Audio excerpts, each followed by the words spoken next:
Olá, querido aluno, querida aluna. Nós agora iniciaremos a nossa 8ª aula do módulo de pneumatologia. E nós hoje vamos falar sobre o fruto do Espírito. Bem, nós vimos até agora que pneumatologia é o estudo sobre o Espírito Santo. Nós vimos que o Espírito Santo é Deus, que ele é membro da Trindade, que ele é uma pessoa. Nós também vimos que o Espírito Santo no Antigo Testamento ele se relacionava de modo esporádico em certos indivíduos, né? Ele agia a partir desses indivíduos com o intuito de que esses indivíduos desenvolvessem alguma obra. E também vimos que no Novo Testamento isso muda e que a partir de então os indivíduos passam a ser morada do Espírito Santo a partir do momento que eles creem na obra de salvação de Cristo Jesus. Nós também vimos que o Espírito Santo se relaciona com a igreja, porque ele dá início à igreja e porque ele dá dons aos indivíduos que fazem parte da igreja. Nós também vimos que o batismo no Espírito Santo tem a ver com o momento de conversão do indivíduo. A partir do momento que o indivíduo passa a crer em Cristo Jesus, esse indivíduo então passa a ser batizado, ele tem o batismo do Espírito Santo, né? Bom, como eu disse na aula de hoje, nós vamos falar sobre o fruto do Espírito. Nós vimos em aulas passadas que há diferença entre dons do Espírito e frutos do Espírito. Enquanto os dons do Espírito podem ocorrer de modo diferente em cada indivíduo, de modo que há indivíduos que têm um dom ou mais dons específicos, sendo que outros têm dons diferentes daqueles mesmos irmãos da mesma comunidade de fé, muitas vezes. Cada um tem um dom específico e cada um então se desenvolve e colabora com o corpo de Cristo a partir do seu dom. Bom, e sobre o fruto do Espírito? Todo cristão necessita ter o fruto do Espírito. Precisamos entender aqui primeiramente o que é esse fruto do Espírito. Notemos que é o fruto do Espírito e não frutos do Espírito. Em relação a isso, o pastor Billy Graham dá um exemplo interessante.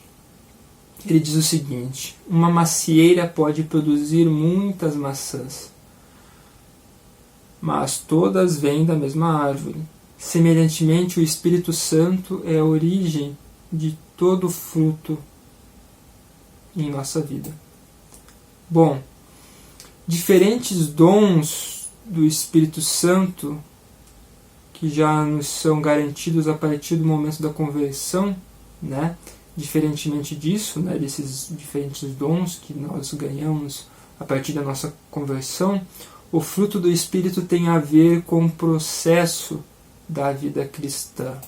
Então, enquanto o fruto, né, ou melhor, enquanto os dons todo cristão recebe a partir do momento em que ele professa fé em Jesus Cristo, o fruto do Espírito ele tem a ver com o processo então da vida do cristão. Todo cristão necessita que o Espírito produza o fruto em sua vida, porque só assim é possível se tornar mais parecido com Jesus.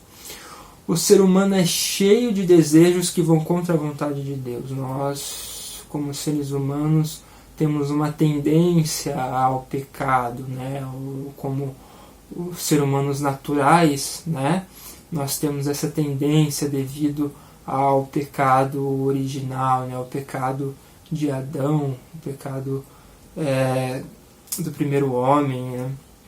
Por causa disso, então, a nossa natureza é caída e nós sempre temos essa propensão em relação ao pecado, ou seja, em relação a ir contra a vontade de Deus. é só o Espírito Santo que pode produzir em nós algo contrário a esses nossos próprios desejos. Só indivíduos cheios do Espírito Santo apresentam em suas vidas o fruto do Espírito Santo. E isso acontece a partir do momento que o ser humano passa a se submeter à vontade de Deus, desejando Deus e os seus caminhos, se apegando à doutrina bíblica e apresentando disciplina espiritual.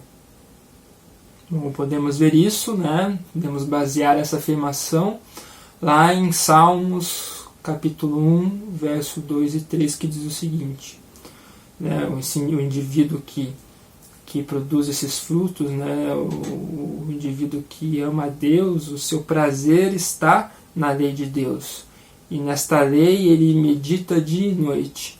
Esse homem é como uma árvore que cresce na beira de um riacho, ele dá frutos no tempo certo e suas folhas não murcham. E tudo o que esse homem faz dá certo. Bom, por mais que a intencionalidade do indivíduo é importante, então, neste processo, no que diz respeito à sua relação com Deus, para que nasça o fruto do Espírito, é o próprio Espírito Santo quem deve, então, produzir esse fruto no indivíduo. A gente pode ver isso lá no Evangelho de João, capítulo 15, do verso 4 e o verso 5, que diz o seguinte: permanecei em mim e eu permanecerei em vós.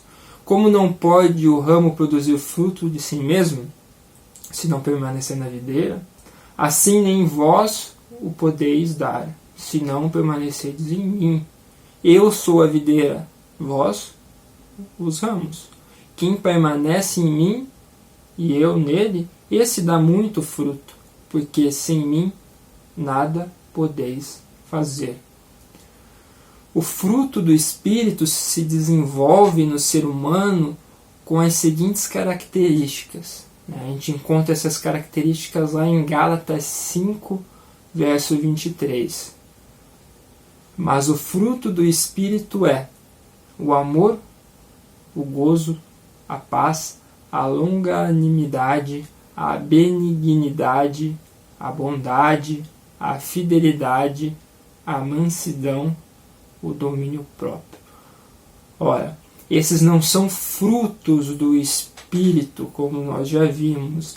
Esse é o fruto do Espírito. Então essas características se desenvolvem junto com o processo, de relacionamento do indivíduo com Deus. Então não é que alguns receberão o amor, outros o gozo, outros a paz, outros a bondade, outros a fidelidade.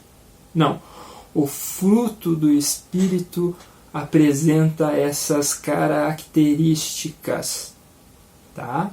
Então, quando a gente fala do fruto do Espírito, nós temos que ter em mente que é desse modo que ele se desenvolve. Então, nessa aula nós aprendemos um pouco mais sobre o fruto do Espírito, a sua distinção em relação aos dons do Espírito, como ele se desenvolve e quais são as suas características. Vejo vocês na próxima aula e desejo a todos a paz de Cristo.